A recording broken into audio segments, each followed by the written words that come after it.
Anak, pupunta dito yung mayaman mong tita. Bibigyan niya ako ng pera, Nay. Oo, anak, kaya maganda ka na. Sige po, Nay. Yes, magkakapera na ako. A few moments later. Hi, Mare. Uy, Mare, pasok ka. Hello po, tita. Ang laki na ng anak mo, Mare. Wow, tita, ang ganda mo at ang sexy mo pa. Talaga? At dahil dyan, may 5,000 pesos ka. Thank you po, tita. Oo nga, Mare, ang ganda ng damit mo. Gusto mo din ng pera? Oh, ang ganda din ng buhok mo, Mare. Ito pa. Ang bango-bango mo din, Mare. Ito pa.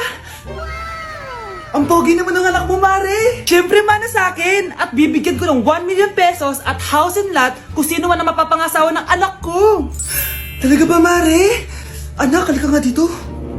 Narinig mo ba yan, anak? Tsuhain mo ning anak niya. Ang magkasibi ka naman dito. Sige po, Nay. Ang gwapo mo naman. Pwede ba kitang tsuhain? Ayoko! Tingnan mo nga itsura mo. Ang pangit mo.